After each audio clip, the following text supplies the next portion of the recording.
وہ ہمیں کتاب پڑھاتے, علامہ ابن عابدین رحمہ اللہ تعالیٰ کی مشہور کتاب ہے نا, جو مفتیوں کے لیے انہوں نے لکھی ہے. وہ کیا کرتے, فجر کے بعد ہمارا سبق ہوتا, ایک طالب علم سے کہتے کہ پڑھو, تو وہ عربی میں تھی, وہ عربی میں پڑھتا رہتا, جہاں تک تھک جاتا دوسرے سے کہتے اب تم پڑھو. دوسرا پڑھتا جہاں اسٹاپ ہوتا, چلو بھائی سبق ختم, شاباش پتلی گلی سے نکلو. تو یہ کیا ہو گیا بھائی؟ جب پہلے دن ہوا میں نے کہا واٹس گوئنگ آن, یہ کیا ہو رہا ہے بھائی؟ تو انہوں نے کہا بس ہو گیا نا سبق. نے کہا یہ کیا کیسے ہو گیا؟ انہوں نے کہا لکھا ہوا ہے نا, یہ جنہوں نے علامہ ابن عابدین نے یہ کتاب لکھی ہے تو اس لیے تو لکھی ہے تاکہ تمہیں سمجھ میں آئے. تو رات کو بیٹھ کو اس کو خود سمجھو, سمجھ میں آ رہی ہے بات, اور میری نگرانی میں اس کو پڑھ لو, بس ختم. اس کا فائدہ یہ ہوا کہ ہمیں پتا ہے کہ اب اس کتاب کو خود سمجھنا ہے, ٹیچر پہ ڈیپینڈ نہیں. آ رہی سمجھ میں؟ بول لو میرے بھائی, ٹیچر پہ ڈیپینڈ نہیں کرنا ہے. اس کا فائدہ یہ ہوتا ہے کہ کتاب سمجھنے کی صلاحیت پیدا ہونا شروع. ہمیں جس طرح سے جامعۃ الرشید نے پڑھایا ہے ان کا احسان ہمارے اوپر ہے. اس وقت ہم بہت تھوڑے طلبہ تھے, 8-10 طلبہ تھے. اس کا فائدہ یہ ہوا کہ ہم پڑھتے ہی ٹیچر بن گئے, کیونکہ کتاب کو مفتی رشید احمد صاحب رحمہ اللہ تعالی کا کہنا یہ تھا کہ کتاب ٹیچر پڑھائے گا ہی نہیں. ٹیچر کا کام ہے یہ نگرانی کرنا کہ طلبہ کتاب پڑھ رہے ہیں کہ نہیں پڑھ رہے, بس ختم. صحیح ہے؟ نہیں آ رہی میرا خیال ہے بات سمجھ میں؟ یعنی آپ نے کتاب جیسے پڑھنی ہے, جیسے حسامی ہماری اصول فقہ کی کتاب ہے, بہت ہی مشکل کتاب ہے جو درس نظامی کے طلبہ جانتے ہیں. وہ ہم نے کیسے پڑھی ہے؟ ہمارے استاذ مفتی حبیب اللہ صاحب, اللہ ان کی عمر میں برکت دے, بڑے خاندانی استاذ ہیں, ابھی وہاں اٹک میں ہوتے ہیں. تو بہت ذی استعداد تھے, یہ نہیں کہ ان کو کتاب نہیں آتی تھی, ان کو کتاب بہت ہی اچھی طریقے سے آتی تھی. ظاہر ہے بہت ذی استعداد تھے تبھی تو ان کو دی گئی نا کتاب. کیسے پڑھائی ہمیں؟ رات کو ہمیں بتا دیا کہ بھئی آپ نے یہاں سے یہاں تک کل پڑھنا نہیں ہے, پڑھانا ہے. صحیح ہے نا؟ تو ہم کیا کرتے تھے کتاب کا مطالعہ, کہ اردو شروحات دیکھنے کی اجازت نہیں تھی. آج تو دینی مدارس کے طلبہ کا جو بیڑا غرق, کبھی بیڑا غرق ہو رہا ہے, وہ اس لیے ہو رہا ہے کہ سب کتابوں کے اردو ترجمے چھپ چپے. دیکھو میڈیکل سائنس کی جو زبان پاکستان میں جو آفیشلی زبان ہے وہ اردو ہے یا انگلش ہے؟ انگلش ہے نا. اب کوئی ٹیچر وہ انگلش کی کتابیں, یا کوئی ڈاکٹر انگلش کی کتابیں اردو میں ترجمے کر کر کے رٹا لگا لگا کے یاد کر لے تو اس میں میڈیکل سائنس تو آ جائے گی اس کو کسی بھی زبان میں, لیکن ساری ریسرچ آگے کس زبان میں ہے؟ وہ تو انگلش میں ہے نا. جو ریسرچ پیپر ان کے شائع ہوتے ہیں WHO کے یا اور اداروں کے, وہ اردو میں ہے یا انگلش میں ہے؟ تو وہ تو ترقی تو رک گئی نا اس کی. وہ تو جو اس نے رٹے مار کے نوٹس یاد کیے تھے ایگزام دینے کے لیے, اس سے آگے بڑھے گا. پیناڈول کے جو فضائل اس نے پڑھے تھے بس وہی یاد رہیں گے اس کو. کوئی بھی علم جس زبان میں ہوتا ہے نا, جو اس کی اوریجنل زبان ہوتی ہے, اس زبان کو سیکھے بغیر آپ اس علم میں عبور اور مہارت حاصل نہیں کر سکتے. تبھی تو یہ جتنے آج کل اسکالرز آ رہے ہیں نا گمراہ کر رہے ہیں, کیونکہ کسی نے انگلش میں پڑھا ہے, کسی نے اردو میں پڑھا ہے, ان کو عربی نہیں آتی ہے, ترجمے تک غلط کر رہے ہوتے ہیں.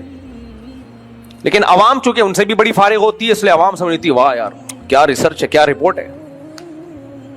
جیسے عوام جو ریلائبل ڈاکٹر ہے نا, جو صحیح ڈاکٹر ہے, ان کو سمجھتے ہیں پاگل ہے. پھینکو ڈاکٹر کو عوام کیا سمجھتے ہیں؟ بولو, بولتے یار لایا ہے, یار کچھ نہیں لایا ہے. یوٹیوب پہ جتنا بڑا پھینکو ہوگا اتنا ہٹ ہوگا. کچھ ہیں بہت اچھے ڈاکٹر ہیں جو اپنی قابلیت کی وجہ سے ہٹ ہے, لیکن زیادہ تر حکیم اور ڈاکٹر جو لمبی لمبی لا کے کیا کر رہے ہیں, پھینکے جا رہے ہیں, پھینکے جا رہے ہیں, پھینکے جا رہے ہیں. یہ منجن, یہ والا قہوہ پی لو, فیٹ ایک ہفتے میں ختم. قہووں سے فیٹ ختم ہونا ہوتا, موٹاپا پوری دنیا کا مسئلہ بنا ہوا ہے اس وقت. سمجھ آ رہی ہے بات؟ یہ قہووں سے ختم ہونا ہوتا ہے نا, سارے ہینڈسم سلم اسمارٹ گھوم رہے ہوتے. یہ والا قہوہ پی لو تو اس سے یہ ہو جائے گا, یہ والا ایک لہسن کھا لو تو کولیسٹرول ہمیشہ کے لیے. ایسا نہیں ہوتا میرے بھائی. یہ جو دل کی رگیں جمتی ہیں نا, دل کی رگیں, ایک ڈاکٹر سے ہماری بات چیت ہوئی, ہم نے کہا ڈاکٹر صاحب یہ جو دل کے اٹیک ہوتے ہیں اور یہ جو دل میں وہ کیلشیم جم جاتا ہے نا رگوں میں, تو بلڈ صحیح طرح سرکولیٹ نہیں کرتا, تو لہسن کھا کے وہ ختم. اس نے کہا میرے بھائی اس پہ تیزاب کے قطرے بھی ٹپکاؤ گے وہ نہیں ہے, اس سیمنٹ سے بھی زیادہ سخت ہوتا ہے. لہسن کھا لیا کریں, فائدہ مند چیز ہے, لیکن ایسا نہیں ہے کہ آپ کو وہ بیماری ہو گئی اور لہسن کھا کے وہ دل کی بلاکیج ختم. خیر یہ ڈاکٹروں کا ٹاپک ہے, میں چھیڑتا نہیں ہوں, لیکن میں بتا رہا ہوں کہ جتنا بڑا پھینکو ہوگا پبلک میں اتنا بولو نا اتنا ہٹ ہوگا. جو صحیح ڈاکٹر ہوتے ہیں وہ چلتے ہی نہیں ہیں, بہت کم ہے جو یوٹیوب پہ چل بھی رہے ہیں لیکن صحیح بھی ہیں وہ تو, اور میں جانتا بھی ہوں ان کو, لیکن آپ کو بتاؤں گا نہیں میں. خیر تو بات کیا چل رہی تھی, جو بھی علم ہوتا ہے نا اس کی اوریجنل زبان میں ہوتا ہے تو پھر اس میں عبور حاصل ہوتا ہے. تو ہم کیا کرتے تھے, ہمیں جامعۃ الرشید میں یہ اصول بنایا ہوا تھا. اب ہمارے استاذ ہمیں حسامی پڑھاتے تھے نا, اصول فقہ کی کتاب ہے. اصول فقہ بہت مشکل فن ہے. اصول فقہ ہے کیا؟ اصول فقہ کا مطلب ہوتا ہے, یہ میں اس لیے بتا رہا ہوں تاکہ عوام کو پتہ چلے کہ دین کا علم جب تک یہ چیزیں حاصل نہیں ہوگی وہ اس وقت تک عالم نہیں بن سکتے. یہ جو آج کل ہمارے اہل حدیث بھائیوں نے کہا ہے نا قرآن حدیث میں مسئلہ آتا ہے جی, قرآن حدیث سے ہم نے بیان کیا جی. ابے قرآن و حدیث سے مسئلہ تو قرآن حدیث میں ہی ہوتا ہے, تورات انجیل میں نہیں ہوتا. لیکن قرآن اور حدیث سے مسائل کے استنباط کے کچھ اصول اور ضابطے ہیں, ان اصول اور ضابطوں کو اصول فقہ کہا جاتا ہے. فقہ یعنی جو مسائل کا باب ہے نا قرآن و سنت میں, وہ کیسے نکالا جاتا ہے, عبارت النص کیا ہے, دلالت النص کیا ہے, اشارت النص کیا ہے, اقتضاء النص کیا ہے, حدیث صحیح متواتر کے خلاف ہوگی تو اس کا کیا حکم ہے. اگر کوئی حدیث صحیح ہے لیکن عموم بلوا تھا اس زمانے میں تو سوال پیدا ہوتا ہے یہ اتنا عام مسئلہ تھا, اس کو بیان کرنے والا صرف ایک راوی کیوں ہے. بہت ساری چیزیں اس میں. راوی اگر حدیث کی خود مخالفت کر رہا ہو, ایک صحابی نے حدیث بیان کی لیکن صحابی کا فتویٰ اس حدیث کے خلاف ہے تو کیا حکم ہے. یہ سارے فقہ کے اصول ہیں جو حنفیوں کے بھی ہیں, شوافے کے بھی ہیں, امام مالک کے بھی ہیں, امام احمد بن حنبل کے بھی ہیں. ان میں بہت سارے اصول سیم ہیں, کچھ اصولوں میں اختلاف بھی ہے. یہ اصول پڑھے جاتے ہیں, ان کو کیا کہا جاتا ہے, اصول فقہ. ہمارے اہل حدیث بھائیوں کے ایسا کوئی سیٹ اپ نہیں ہے, تبھی ہر شخص کا الگ ہی قرآن و سنت ہے. ان سے پوچھو وہ قرآن حدیث کے مطابق کچھ اور بتا رہا ہوگا, ان سے پوچھو. مجھے وہ کسی نے کل واقعہ سنایا بڑا دلچسپ, کہ کوئی اہل حدیث عالم تھے یا سلفی عالم تھے سعودیہ کے, تو علامہ یوسف بنوری رحمۃ اللہ علیہ جو ہے نا, بنوری ٹاؤن کے بانی, بہت بڑے عالم گزرے ہیں. ان کا عرب علماء سے بھی بڑا لنک تھا. تو عرب کے کوئی سلفی عالم تھے, انہوں نے ان پہ طنز کیا کہ تم حنفی لوگ جو ہے حدیثوں میں تعویلیں بہت کرتے ہو, ایز اٹ از حدیث کو نہیں لے لیتے. کہتے ہو نہیں ایکچولی حدیث کا یہ مطلب ہے تو حدیث کا یہ نہیں, تو یہ تعویلات اتنی کیوں کرتے ہو, جیسے حدیث آ رہی ہے ویسی لے لو بس. تو انہوں نے کہا شکر کرو ہم جیسے حدیث آتی ہے ویسے نہیں لیتے, کیونکہ جو عالم اعتراض کر رہے تھے وہ نابینا تھے. انہوں نے کہا اگر ہم ایسے ہی قرآن و سنت لے لیا کریں نا بغیر کسی تعویل کے, تو قرآن میں آتا ہے من کان فی ہذہ اعمی فہو فی الآخرۃ اعمی, جو دنیا میں اندھا ہوگا آخرت میں بھی اندھا ہوگا. کیا خیال ہے, اب ایسے ہی لیا جا سکتا ہے اس آیت کو, اب اس آیت کو ایسے ہی لیا جا سکتا ہے. قرآن کہنا ہے من کان فی ہذہ اعمی, جو اس دنیا میں اندھا ہے, فہو فی الآخرۃ اعمی, آخرت میں بھی کیا ہوگا, اندھا ہوگا. تو وہ ہنسنے لگے. خیر ظاہر ہے تعویل کی جائے گی کہ یہاں اندھے سے مراد جو دلائل سے اندھا ہو. کیوں بھائی, اللہ بلا وجہ نابینا لوگوں کو تھوڑی آخرت میں اندھا اٹھائے گا. ایک تو دنیا میں بھی آزمائش, آخرت میں بھی آزمائش. ایک تعویل وہ ہوتی ہے جو کسی دلیل کی بیس پہ نہیں ہوتی ہے, ایک تعویل وہ ہوتی ہے جو کسی دوسری حدیث یا قرآن کی آیت یا اجماع امت کی وجہ سے ہوتی ہے. یہ تعویل تو اسی کو تو فقہ کہا جاتا ہے. اور یہ تعویلات صحابہ نے بھی کی ہیں. ایک صحابیہ کے شوہر نے ان کو 3 طلاقیں دی, نبی نے حکم دیا عدت اپنے شوہر کے گھر میں نہ گزاریں. حضرت عمر نے جب قانون بنایا اپنے دور خلافت میں, یہ بخاری مسلم کی حدیث ہے, تو حکم یہ دیا کہ جب عورت کو طلاق ہوگی, چاہے 1 طلاق ہو یا 3 طلاقیں ہوں, عورت عدت شوہر کے گھر ہی گزارے گی. اور نان نفقہ بھی کس کے ذمہ ہوگا, شوہر کے ذمہ. تو ان صحابیہ نے حدیث بیان کی کہ نبی صلی اللہ علیہ وسلم نے تو 3 طلاق والی عورت کے بارے میں فرمایا ہے کہ نہ اس کو نفقہ ملے گا نہ رہائش ملے گی. حضرت عمر نے ایز اٹ از نہیں لے لیا اس بات کو, فرمایا لا ندعو کتاب اللہ و سنت نبینا بقول امرأۃ, ہم قرآن کو اور نبی کی عام جو سنت ہے اس کو ایک عورت کے کہنے پہ نہیں چھوڑ سکتے. کیا مطلب, آپ حدیث کا انکار کر رہے ہیں, حدیث میں تعویل کر رہے ہیں, تعویل یہ کر رہے ہیں کہ یہ تمہارے لیے خاص ہے, تمہیں نبی نے حکم دیا تھا, ایک عمومی اصول نہیں ہے. اور پھر نبی نے ان کو کیوں حکم دیا, اس کی بہت ساری وجوہات بیان کی ہیں. بے پردگی کا مسئلہ تھا, دیور تھے, بعض نے کہا کہ زبان کی تیز تھی. قرآن نے کہا ہے کہ عورت عدت شوہر کے گھر گزارے گی لیکن فاحشہ مبینہ کا ارتکاب کرے پھر نہیں گزارے گی, تو فاحشہ مبینہ میں زبان کی تیزی بھی ہے. تو کوئی خصوصیت تھی, اس کو جنرلی قاعدے کے طور پہ مت بیان کرو, کیونکہ قرآن یہی کہہ رہا ہے کہ طلاق یافتہ عورت کو نہ گھر سے نکال سکتے ہو, اور خرچہ بھی کس کے ذمہ ہے, تمہارے ذمہ. تو قرآن نے تو شرط نہیں لگائی کہ 1 طلاق ہو, 2 طلاق ہو, 3 طلاقیں ہوں. میں سمجھا پا رہا ہوں بات؟ تو اس فقہ, یہ جو آج کل علم ہے یہ علم تھوڑی ہے, فراغت کا نام علم ہے. مکتبہ شاملہ سے اور انٹرنیٹ سے ٹھش پھش کر کے تحقیقات کی, پارسل کر دی.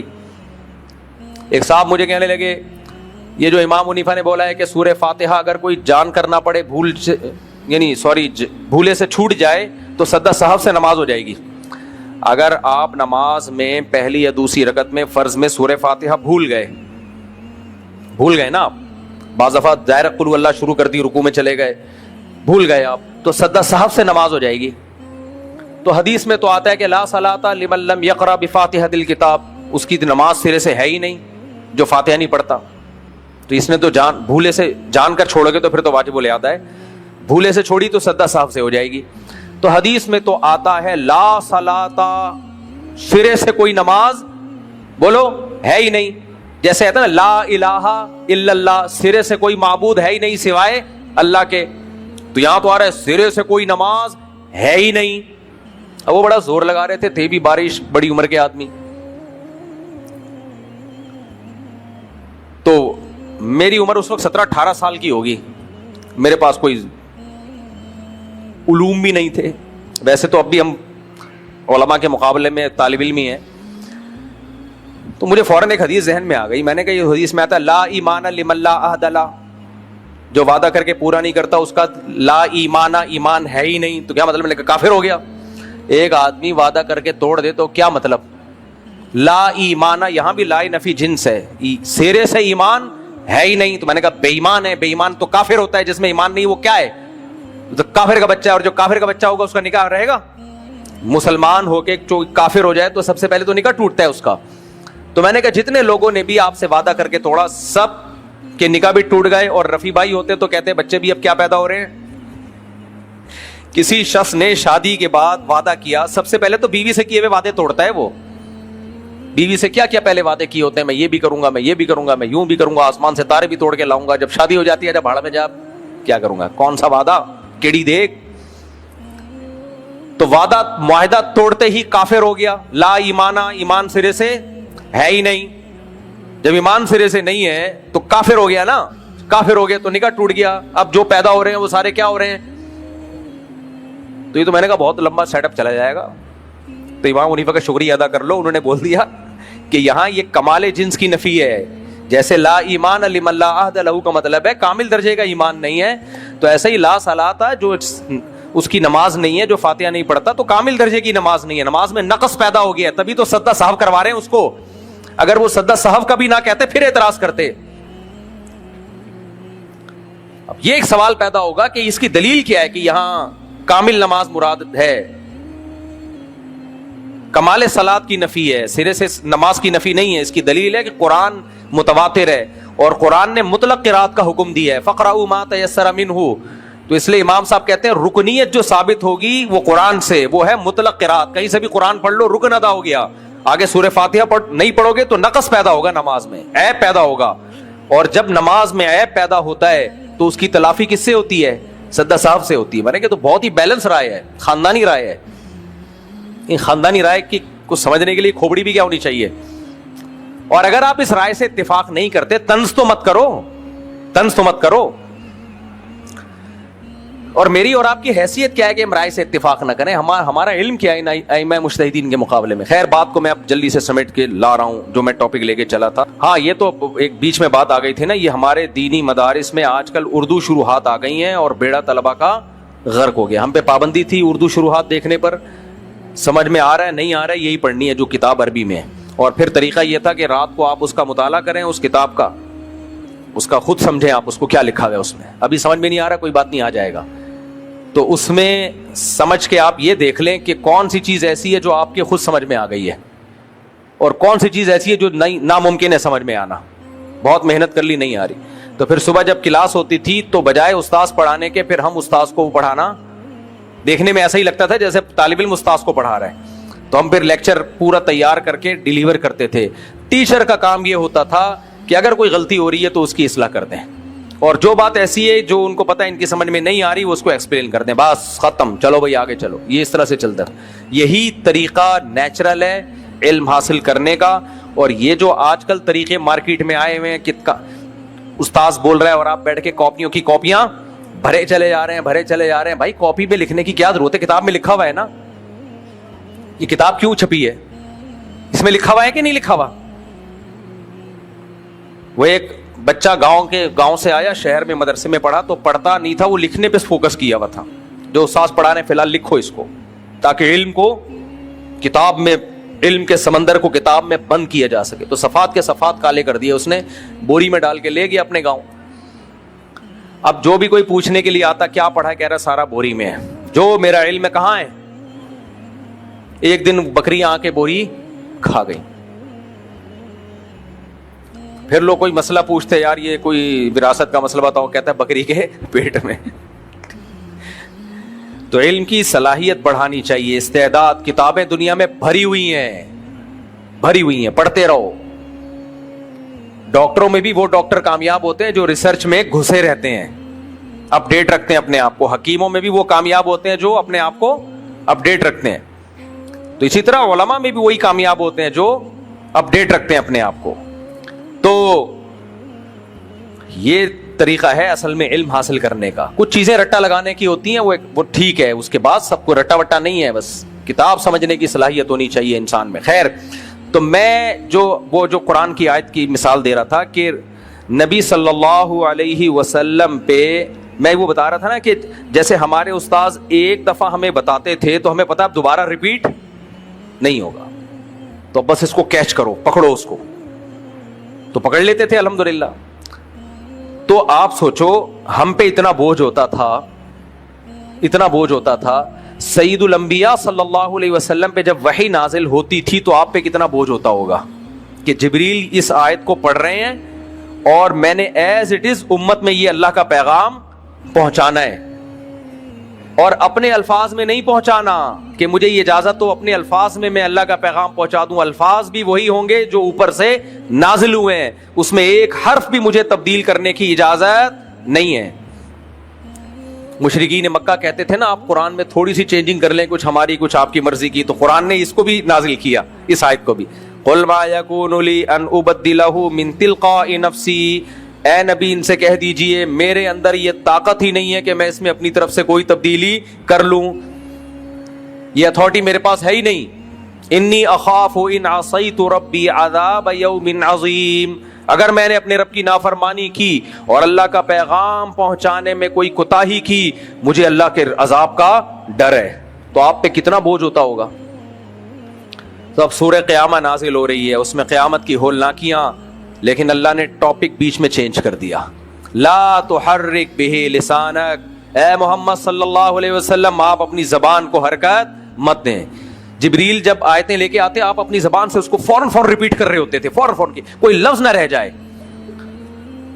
تو آپ پہ اتنا بوجھ ہوتا تھا کہ قرآن نے سورہ طٰہٰ میں بھی تسلی دی اور سورہ قیامہ میں بھی. سورہ طٰہٰ میں فرمایا لا تعجل بالقرآن من قبل ان يقضى الیک وحیہ، اے نبی آیت کو کمپلیٹ ہونے سے پہلے آپ اپنی زبان سے اس کو ریپیٹ نہ کریں، نازل ہونے دیں. پورا ابھی نازل ہو رہا ہے اور نبی اپنی زبان سے اس کو ریپیٹ کر رہے ہیں کہ لفظ نہ رہ جائے. آپ یہ کام نہ کریں. اور سورہ قیامہ میں فرمایا لا تحرک بہ لسانک لتعجل بہ، جلدی جلدی زبان کو حرکت دے کے یاد کرنے کی کوشش نہ کریں. کیوں؟ ما انزلنا علیک القرآن لتشقى، ہم نے قرآن آپ پر اس لیے نازل نہیں کیا کہ آپ کو ہم مشکل میں ڈال دیں، آپ کو مشکل میں ڈال دیں، اس لیے تھوڑی نازل کیا ہے. تو اے اللہ پھر حفاظت کیسے ہوگی؟ اللہ نے سورہ قیامہ میں فرمایا لا تحرک بہ لسانک لتعجل بہ ان علینا جمعہ وقرآنا، ہمارے ذمے اس کا جمع کرنا بھی اور آپ کی زبان سے اس کا جاری کرنا بھی، یہ ہمارے ذمے، یہ آپ کے ذمے نہیں ہے. ثم ان علینا بیانا، پھر ہمارے ہی ذمے ہے اس کو آپ کی زبان سے ایکسپلین کروانا، بیان کروانا. بیان الگ چیز ہے، تلاوت الگ چیز ہے. یہاں منکرین حدیث پہ رد ہے. دیکھو قرآن کہہ رہا ہے کہ آپ ہمارے ذمے ہے اس قرآن کا جمع کرنا، یعنی مصحف میں یہ جمع ہو جائے گا. ان علینا جمعہ وقرآنا، پھر اس کا آپ کی زبان سے قراءت کروانا تاکہ آیتیں کوئی مس نہ ہو، کوئی زبر زیر کی غلطی نہ ہو. یہ بھی کس کی ذمے ہے؟ بول لو نا منہ سے، ہمارے ذمے ہے. ثم، اس کے بعد ایک اور کام ہے. یہ اللہ نے ایک اور کام پتہ ہے کیوں بتایا؟ اللہ کو پتا تھا 15ویں صدی میں کچھ ایسے اسکالرز پیدا ہوں گے جو کہیں گے ایکچولی ہم نے قرآن کو ہم نے خود سمجھنے کی کوشش کی ہے. بخاری اور مسلم یہ تو تاریخی کتابیں ہیں، ہے نا، وہ ایک بڑے مشہور اسکالر ہیں. یہ بخاری اور مسلم جو حدیث کی کتابیں تو ہسٹری کی کتابیں ہیں، تاریخی باتیں ہیں کہ نبی نے یہ فرمایا، نبی نے یہ فرمایا. اصل تو کیا ہے؟ قرآن ہے. تو ہم قرآن کو خود سمجھیں گے. تو اس لیے اللہ نے اگلی آیت بھی نازل کر دی ثم ان علینا بیانا. بیان ایکسپلین کو کہتے ہیں، ایکسپلینیشن، کھول دینا کسی چیز کو. ایک آدمی بات کرتا ہے پھر اس کا مطلب خود بیان کرتا ہے. تو بات اللہ کر رہے ہیں، مطلب کون بیان کرے گا؟ نبی. تو اللہ کہہ رہے ہیں اس کا مطلب بیان کروانا کہ اس آیت کا یہ مطلب نہیں، یہ مطلب ہے. کیونکہ اللہ کو پتا تھا ایسے لوگ آئیں گے جو یہود و نصارہ کی طرح آیتوں کو اپنے اصل ٹاپک سے ہٹائیں گے، خود ہٹائیں گے اصل ٹاپک پر، اور علماء پہ الزام یہ لگائیں گے یہود و نصارہ والا کام کر رہے ہیں، آیتوں کا مطلب خود گڑھ رہے ہیں، حالانکہ وہ خود نہیں گڑھ رہے ہوتے، ان کے پاس دلیل ہوتی ہے اس کی. تو ثم ان علینا بیانا، پھر اس کو ایکسپلین کرنا کس کی ذمہ داری ہے؟ اے نبی آپ کی زبان سے ایکسپلین کروانا بھی کس کی ذمہ داری ہے؟ ہماری. تو نبی نے جو ایکسپلین کیا وہ قرآن تھوڑی ہے، وہ تو قرآن کے علاوہ ہے. قرآن تو وہ ہے جو نبی کی زبان سے جاری ہوا جب وحی نازل ہوئی. اس کی جو ایکسپلینیشن ہے، اس کو جو کھول کے رکھا ہے، وہ تو حدیث ہے. نبی نے اپنے عمل سے بھی اور اپنے قول سے بھی. تو اگر یہ بخاری مسلم اور یہ حدیث کی کتابیں صرف تاریخی کتابیں ہیں، تو قرآن کو جو نبی کی زبان سے ایکسپلین کروایا گیا ہے وہ کہاں گیا بھائی؟ پھر ایک منکر حدیث تھا، اس سے میری بحث چل رہی تھی. میں نے اس کو بولا، میں نے کہا بھائی، کہہ رہے ہیں بخاری میں یہ ہے تو مسلم میں یہ غلط کتاب ہے. میں نے کہا مان لیا تھوڑی دیر کے لیے غلط ہے، تو قرآن کو تو مانتے ہو نا؟ کہتے ہیں قرآن ہی کو تو مانتے ہیں ہم، تبھی تو کہہ رہے ہیں حدیثیں چھوڑ دو. تو میں نے کہا اچھا مجھے یہ بتا بھائی، تو قرآن تو کہہ رہا ہے کہ نبی بیان کریں گے، تو وہ کہاں گیا پھر؟ کوئی کیسٹ کی شکل میں ہو، یہ والی غلط ہو گئی تو صحیح والی لیا بھائی. تو پھینکنے پر گورنمنٹ کی طرف سے کوئی پابندی ہے؟ پھینکتے رہو بیٹھ کے. قرآن مکمل نہیں ہوتا جب تک حدیث کو ایڈ نہ کیا جائے. اور یاد رکھو حدیث کے ساتھ جب تک فقہ کو ایڈ نہ کیا جائے حدیث مکمل نہیں ہوتی. یہ بھی حدیث سے ثابت ہے. نبی صلی اللہ علیہ وسلم نے فرمایا بلغوا عنی ولو آیا، مجھ سے ایک جملہ بھی سنتے ہو آگے پہنچا دو، کوئی حدیث سنتے ہو آگے پہنچا دو. کیوں؟ رب حامل فقہ غیر فقیہ، بہت سے لوگ علم کی بات جانتے ہیں سمجھتے نہیں ہیں. رب مبلغ اوعى من سامع، ایسا ممکن ہے تم جس کو حدیث پہنچاؤ وہ اس کا مطلب تم سے زیادہ اچھا سمجھتا ہو. تو نبی نے امت کو دو حصوں میں ڈیوائیڈ دیا. دو حصوں میں نبی نے امت کو ڈیوائیڈ کیا. ایک وہ جو حدیث جانتے ہیں، دوسرا وہ جو سمجھتے ہیں. تو سمجھنے والوں کو کیا کہا جاتا ہے؟ فقہا. اور یہ کہہ رہے ہیں حدیث جیسے ہی آ جائے لے لو، ایسا تھوڑی ہے میرے بھائی. مسائل کے باب میں جو حدیثیں ہیں وہ فقیہ سے پوچھا جائے گا اس حدیث کا مطلب کیا ہے، وہ عوام پہ نہیں چھوڑا جائے گا کیا آپ بتاؤ جی. تبھی تو فقہ ہے، کتابیں ہیں. صحابہ میں بھی چند مخصوص صحابہ تھے جو فتویٰ دیا کرتے تھے، مخصوص صحابہ. انگلیوں پہ ان کے نام گنے جا سکتے ہیں. اور آج پتھر اٹھاؤ مفتی نکلے گا. ہر شخص مفتی بنا ہوا ہے, ہر شاخ پہ الو بیٹھا ہے. انجام گلستان کیا ہوگا؟ تو ہم جو بیان لے کے چلے تھے اب اس کو سچی مچی میں ختم کر رہا ہوں میں, اور سچی مچی میں وہیں سے آ رہا ہوں, لیکن میں بھول گیا ہوں میں چلا کہاں سے تھا. نہیں یہ تو ٹاپک ہی, میں تو دل کی اصلاح کی بات شروع کی تھی میں نے. ہاں میں نے بات یہ شروع کی تھی کہ نبی صلی اللہ علیہ وسلم نے ارشاد فرمایا کہ ایک چھوٹا سا سینے میں ٹکڑا ہے جس کو دل کہا جاتا ہے, جب یہ ٹھیک ہوتا ہے تو پورا جسم ٹھیک, اور جب یہ خراب ہوتا ہے تو پورا جسم خراب. تو یہ روحانی دل مراد ہے. اس سے there are two types of دل, دل کی دو قسمیں ہیں. ایک کو جسمانی دل کہا جاتا ہے جو میڈیکل سائنس کا ٹاپک ہے, اس میں بلاکیج ہے یہ نہیں ہے, یہ تھوڑا سا خراب ہو تو پوری باڈی خراب ہو جاتی ہے. کیا خیال ہے, ہوتی ہے کہ نہیں ہوتی؟ تو اسی طرح میرے بھائی روحانی دل جب خراب ہو جاتا ہے تو بھی پوری باڈی کی ایسی کی تیسی, یعنی روحانی باڈی کی اوپر سے آپ فٹ فاٹ ہو گے, مکے وشکے چل رہے ہوں گے آپ کے سب کچھ, لیکن روحانی زندگی کی واٹ لگ جاتی ہے. اور سکون اور اطمینان کا جسمانی زندگی سے اتنا گہرا تعلق نہیں ہے, روحانی زندگی سے اس کا تعلق بہت گہرا ہے. تو یہ والا جو دل ہے نا, اس کی اصلاح کے لیے جو میں نے قرآن کی آیت پڑھی, فَسَوْفَ يَأْتِ اللَّهُ بِقَوْمٍ يُحِبُّهُمْ وَيُحِبُّونَ, اللہ کہتے ہیں ایسی قوم کو اللہ پیدا کر دے گا جو اللہ سے محبت اور اللہ ان سے محبت. تو اس روحانی دل کی اصلاح کی کے لیے سب سے بڑی جو اس کی ہیلتھ ہے وہ پتہ ہے کیا ہے؟ کہ اس دل میں اللہ کے سوا کسی کی محبت نہ ہو, نہیں کم ہو. اللہ کی محبت تمام محبتوں پہ بولو غالب. یہ پہلی شرط ہے. آگے بھی بہت ساری چیزیں ہیں لیکن یہ پہلی ہے. اس کی مثال ایسے ڈاکٹر کسی کو دیکھ کے کہے بھائی آپ کا تو اسٹرکچر ہی ایسا ہے کہ پہلے اس اسٹرکچر کو ٹھیک کرنا پڑے گا, آپ کو ویٹ کم کرنا پڑے گا, باقی چیزوں پہ ہم کیا کریں گے, اس کے بعد بحث کریں گے. کل ایک صاحب مجھے ملے, وہ اتنا غصے ہوئے, وہ بیچارے بھاری جسم کے تھے, کہتے ہیں یار آپ کیوں رگڑتے رہتے ہو یار ہمیں. ایسے صاحب یہ الفاظ تو نہیں لیکن ان کا مطلب یہی تھا. میں نے کہا میں نے آپ کو تو مستثنا کیا ہوا ہے, میں نے تو ان لوگوں کو بولا ہے کہ جو قدرتی طور پہ بھاری نہیں ہے, بد پرہیزیاں کر کے بھاری ہوئے ہیں. آپ تو نیچرلی ایسے ہو, حالانکہ وہ نیچرلی ایسے تھے نہیں نا بھائی. کچھ لوگ قدرتی طور پہ ہوتے ہیں بھاری جسم کے, وہ چاہے کتنا بھی پرہیز کریں. میرے اساتذہ میں مشائخ میں ہیں ایسے لوگ, بزرگوں میں نے دیکھے 24 گھنٹے میں ایک ٹائم کھاتے ہیں, جسم بہت بھاری ہے, وہ قدرتی طور پر ہے. یہ تو اللہ کی طرف سے ہے. کوئی موٹا ہوگا کوئی دبلا ہوگا, یہ تو اللہ نے بنایا نا. سارے سلم اسمارٹ ہوتے تو دنیا کا نظام بھی, کوئی کالا ہوگا کوئی سفید ہوگا, کوئی بیمار ہوگا کوئی صحت مند ہوگا, یہ تو اللہ کا نظام ہے. اور کچھ پھوڑتے رہتے ہیں صبح شام, پھر بھی باریک کے باریک رہتے ہیں. تو یہ تو اللہ کا بنایا ہوا نظام ہے بھائی. لیکن وہ موٹاپا جو آپ کی بد پرہیزی کی وجہ سے ہو وہ شریعت میں پسندیدہ نہیں ہے. اب میرا وہ 2 سموسے والا کلپ چل رہا ہے, یہ نہیں دیکھ رہے کہ بھائی وہ جو میں نے 2 سموسے کھائے ہیں وہ روزہ رکھ کے, سحری بھی انتہائی معمولی سی چند کھجوریں کھا لی ہیں وہ بھی نہیں. تو اگر رمضان میں آپ کی یہ مسلسل روٹین ہو, اس کے بعد آپ افطاری میں صرف 2 سموسے ہی پھوڑ رہے ہوں, پھر سموسا اتنا برا نہیں ہے. اور وہ بھی لہسن کی چٹنی کے ساتھ جو ویسے کولیسٹرول کو کاٹتی ہے, اور اس کے ساتھ بھی لیمن واٹر, چینی کا کوئی استعمال نہیں. یہ والا اس شرط کے ساتھ 2 وہ بھی نہ کھاؤ تو اچھا ہے, لیکن وہ سارا ہٹا کے 2 سموسے چلا دیا. اب لوگ سموسے کھا کے سموسے بنتے چلے جا رہے ہیں. سمجھ آ رہی ہے بات؟ تو اس لیے یہ جو کھانا پینا ہے نا, کھانا پینا یہ میرا ٹاپک نہیں ہے, یہ ڈاکٹروں کا ٹاپک ہے. پھر بھی میں اس لیے اس پہ بولتا ہوں کہ ہے یہ میڈیکل سائنس کا ٹاپک, لیکن شریعت نے اس کو ہائی لائٹ بہت زیادہ کیا ہے. دیکھو اسلام کا ایک رکن ہے روزہ, رکن ہے. اسلام کے 5 ارکان ہیں, توحید, نماز, زکوٰۃ, روزہ, حج, پورا ایک رکن ہے. ان ارکان میں کھانا پینا کوئی رکن ہے بھائی؟ اسلام کا ایک رکن ہے دیگ, چھٹا رکن حلیم, بریانی ہے.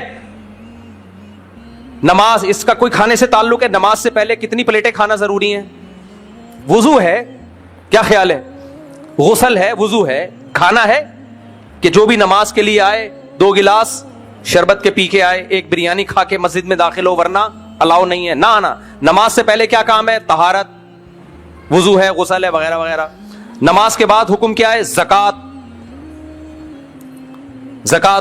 زکوٰۃ کے بارے میں ہے کہ پہلے زکوٰۃ سے پہلے 1 دیگ کھاؤ, اور زکوٰۃ ادا کرنے کے بعد خوشی میں 4 دیگیں.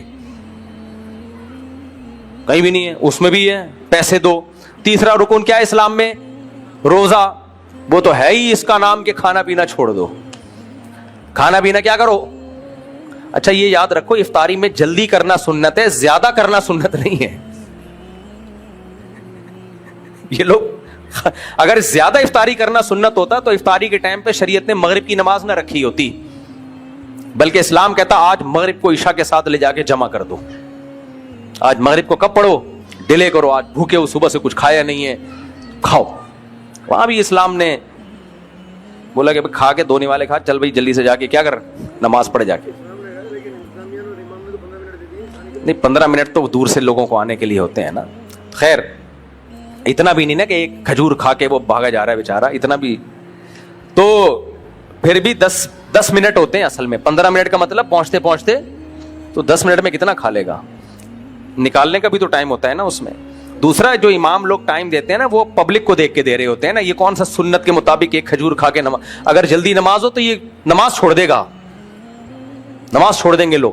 خیر تو یہاں بھی یہ 5واں رکن کیا ہے؟ چوتھا رکن ہے حج. توحید کے بعد 5واں رکن ہے حج. اس میں بھی کیا ہے؟ کھانا پینا ہی نہیں ہے. مشقت سارے احکامات ویٹ لاس کرنے والے ہیں. لیکن آج مسلمانوں کا ویٹ آپ دیکھو, جتنا نیک ہوگا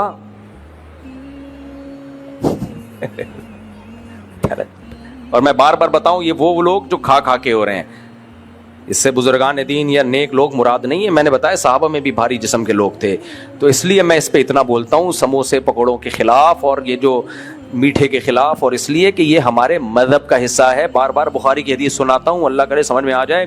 بخاری کی حدیث کا مفہوم اپنے الفاظ میں بیان کر رہا ہوں, بس یہ مفہوم سنا کے بیان ختم. نبی صلی اللہ علیہ وسلم نے ارشاد فرمایا اس امت میں سب سے پہلے جو خرابی آئے گی وہ 2 خرابیاں ہوں گی. 2 میں نمبر 1 جھوٹ, نمبر 2 موٹاپا. کھانے کی وجہ سے موٹاپا. تو اس لیے ہم کھاتے ہم بھی ہیں لیکن ثواب سمجھ کے نہیں کھاتے. جس دن بھی زیادہ کھا رہا ہو تو بس احساس ہوتا ہے کہ توبہ کر لے, مرنے سے پہلے کیا کر لے. کھاتے ہم بھی ہیں, ہم کو بہت نیک نہیں ہے. ایسا نہ میری ویڈیو بنا کے ڈال دینا کہ دیکھو مفتی صاحب نے اس دن بیان کیا تھا کم کھانے پر, اور آج مفتی صاحب کا اپنا اسٹائل دیکھو. تو ہم تو اقراری مجرم ہیں بھائی, اقراری مجرم ہیں. ہم اس جرم کا اعتراف کرتے ہیں. تو میں ایک دفعہ یہاں بریانی کے بارے میں بولا تھا, اتنے چاول, اتنا آئل, اعتکاف والے بیٹھے ہوئے تھے. میں نے کہا چاول چھوڑ دو, لو کارب ڈائٹ کھایا کرو وغیرہ وغیرہ. اچانک دیگ آئی ہے, ڈھکن کھلا ہے. بریانی کے دیگ کا جب ڈھکن کھلتا ہے نا, اوہ اس ڈھکن کا بڑا مزہ ہے یار. وہ تو بھبو کے آئے ہیں خوشبو کے. ایک تو بریانی کا بھی بڑا غرق ہو گیا ہے آج کل. دیگ کی بریانی بھی اب دیگ کی, لیکن وہ واقعی بریانی تھی. تو پھر ہم نے کہا بسم اللہ الرحمن الرحیم. انہوں نے کہا بھی تو آپ کیا فرما رہے تھے؟ میں نے کہا اس کے بعد دوبارہ فرمانا شروع کر دیں گے, اس میں کیا جا رہا ہے. لیکن میں نے بھی وہ پھوڑی ہے سب کے ساتھ, مگر اس کے فضائل بولو نہیں سنائے. کہ پھوڑنا پھاڑنا نہیں ہے بھائی, وہ ہماری عادت ہے, وہ اسلام نہیں ہے. اسلام روزوں کا اور فاقوں کا نام ہے. سمجھ میں آ رہی ہے بات؟ روزے رکھنا شروع کرو, عادت ڈالو روزے کی, بھوکا رہنا شروع کرو, سنت ہے. اور یاد رکھو اس سے اگر کوئی ڈاکٹر کہتا ہے اتنے ٹائم کھانا ضروری ہے, وہ ڈاکٹر کو برا بلا مت کہو, بولو اس بیچارے کی تحقیق اپنی ہوگی. اسلام کے مقابلے میں کوئی تحقیق نہیں ہے. اگر اسلام نے روزوں کا حکم دیا ہے مان لو, اس میں آپ کی صحت ہے. اللہ عمل کی توفیق عطا فرمائے. وما علینا الا البلاغ. چلو بھائی, مہر کی رقم ہے جی 1 لاکھ روپے. دلہن کا نام ہے فاریعہ خان بنت شکیل احمد خان. دلہن کے وکیل کون ہیں؟ اور دولہا محمد سعد خان بل سعید خان. آپ ہیں جناب؟ آپ نے اجازت, آپ وکیل ہیں نا, آپ نے اجازت دی ہے کہ میں فاریعہ خان بنت شکیل احمد خان کا نکاح محمد سعد خان بل سعید خان سے 1 لاکھ روپے مہر میں کروں. اجازت ہے جی؟ الحمدللہ نحمده ونستعینه ونستغفره ونؤمن به ونتوکل علیہ ونعوذ باللہ من شرور انفسنا ومن سیئات اعمالنا من يهده الله فلا مضل له ومن يضلله فلا هادي له ونشهد ان لا اله الا الله وحده لا شريك له ونشهد أن سيدنا وحبيبنا وشفيعنا وسندنا محمدا عبده ورسوله صلى الله تعالى عليه وعلى آله وأصحابه وبارك وسلم تسليما كثيرا كثيرا. أما بعد فأعوذ بالله من الشيطان الرجيم. بسم الله الرحمن الرحيم. يا أيها الناس اتقوا ربكم الذي خلقكم من نفس واحدة وخلق منها زوجها وبث منهما رجالا كثيرا ونساء واتقوا الله الذي تساءلون به والأرحام إن الله كان عليكم رقيبا. وقال تعالى يا أيها الذين آمنوا اتقوا الله وقولوا قولا سديدا يصلح لكم أعمالكم ويغفر لكم ذنوبكم ومن يطع الله ورسوله فقد فاز فوزا عظيما. وقال النبي صلى الله عليه وسلم النكاح من سنتي وقال فمن رغب عن سنتي فليس مني. وقال النبي صلى الله عليه وسلم تزوجوا الودود الولود فإني مباهي بكم الأمم. وقال النبي صلی اللہ علیہ وسلم تزوجوا ولا تكونوا كرهبان النصارى. جناب محمد سعد خان ول سعید خان، میں نے 1 لاکھ روپے مہر میں آپ کا نکاح فارعہ خان بنت شکیل احمد خان سے کیا. آپ نے اس نکاح کو قبول کیا؟ جزاک اللہ. دعا کریں اللہ برکت دے. الحمدللہ رب العالمین والعاقبۃ للمتقین والصلاة والسلام علی رسولہ الکریم وعلی آلہ وصحبہ اجمعین. اے اللہ اس نکاح کو اپنے دربار میں قبول فرما. اس نکاح کی برکتیں زوجین کو تادم حیات نصیب فرما. آپس کے اختلاف و انتشار سے، لڑائی جھگڑوں سے، ہر قسم کے شر فساد سے اللہ ان دونوں کی ہمیشہ کے لیے حفاظت فرما. اے اللہ اس نکاح کو دونوں کے خاندانوں میں جوڑ کا، محبتوں کا ذریعہ بنا. دونوں کے خاندانوں میں خیر اور برکتوں کا ذریعہ بنا. جس کی جو جائز مراد ہو اللہ اس کی مراد کو پورا فرما. ربنا آتنا فی الدنیا حسنۃ وفی الآخرۃ حسنۃ وقنا عذاب النار. صلی اللہ تعالیٰ علی خیر خلقہ محمد وعلی آلہ وصحبہ اجمعین. اللہ تعالیٰ بہت مبارک کرے میرے بھائی. میں یونیورسٹی کا طالب علم ہوں. میری ایک جگہ بات چل رہی ہے رشتے کی. میں اس کو اسکول سے پسند کرتا ہوں. میں نے اپنے آپ کے والدین نے اسکول بھیجا اس لیے تھا آپ کو. میں نے فوراً اپنے والدین کو بتا دیا تھا اپنی پسند کا 3 سال پہلے. اب 3 سال سے بات چل رہی ہے. میں نے کہا کہ کہتا ہوں تو ہمارے والدین کہتے ہیں پڑھائی کے بعد جب اچھی جاب لگ جائے. میں پڑھائی کے ساتھ پارٹ ٹائم جاب بھی کرتا ہوں. میرا سوال یہ تھا کہ میں چھپ کر نکاح کر سکتا ہوں اور جب سب ہو جائے تو پھر دوبارہ سے نکاح کر سکتا ہوں؟ اور اگر لڑکا لڑکی سے بولے نکاح قبول کرے اور اس نے ہاں کر دیا، قبول ہے بول دیا، تو ایسے میں نکاح ہو جائے گا وٹنس وداؤٹ؟ کیا ایک ہی محفل میں ہونا ضروری ہے؟ یہ جو چھپ کے نکاح ہے نا لڑکی کے لیے ٹھیک نہیں ہے. آپ جب جاب کر رہے ہیں، آپ کما رہے ہو، اگر آپ سمجھتے ہو کہ اس میں ایک بیوی کو کھلا سکتے ہو تو شادی تو آپ کے لیے جائز ہے. ماں باپ سے اس میں اجازت لازمی نہیں ہے. اپنے خرچے پہ کر رہے ہو، الگ گھر لے کے دے رہے ہو تو پھر اجازت ضروری نہیں ہے. ماں باپ کو روکنے کا رائٹ ہی نہیں ہے. لیکن مسئلہ یہ ہے کہ لڑکی کے لیے چھپ کے نکاح کرنے میں بہت زیادہ نقصانات ہیں. جتنے کیسز میرے پاس آئے ہیں 99% میں لڑکی سے چھپ کے نکاح کیا جاتا ہے، اس کو استعمال کیا جاتا ہے، اس کے بعد دل بھر جاتا ہے اس سے، پھر وہ بور لگنے لگتی ہے، پھر ٹوپی ڈرامے شروع کر دیتا ہے. لڑکیوں کی زندگی کا بیڑا غرق ہو جاتا ہے. تو آپ چھپن چھپائی نہ کھیلو. آپ جس لڑکی کے والدین راضی ہوں وہاں شادی کر لو. پھر سارے 10 انگلیاں گھی میں کسی کی نہیں ہوتی. سمجھ آ رہی بات؟ کہ شادی بھی ہو جائے اور جہاں چاہ رہے وہاں بھی ہو جائے تو کوئی بات نہیں. فی الحال آپ کے پاس گنجائش ہے، جو راضی ہوں ان سے کر لو شادی. لیکن لڑکی کے ماں باپ کا، خاص طور پہ باپ کا راضی ہونا یہ بہت ضروری ہے. اس کے باپ کی مرضی کے بغیر نہیں کی جائے گی شادی لڑکی سے. اس کے سائیڈ ایفیکٹ بہت زیادہ ہیں. ہاں لڑکی عمر زیادہ ہو، طلاق یافتہ ہو، بیوہ ہو، اپنا خود اچھے برے کا فیصلہ کر سکتی ہو، وہ ایک الگ بات ہے. میں بات کر رہا ہوں کم عمر لڑکیوں کی. یار میں نے بہت سارے سوالات تھے، بڑے خاندانی تھے، میں نے پڑھے تو اتنے خاندانی سوال تھے، میں نے کہا ان کے تو جواب آنے چاہیے.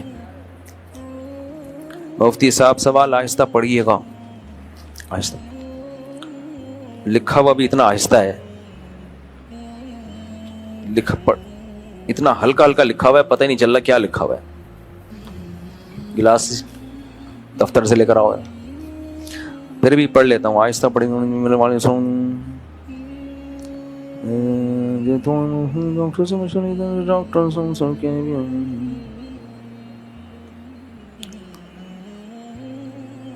پتہ نہیں کیا لکھا ہوا ہے یار.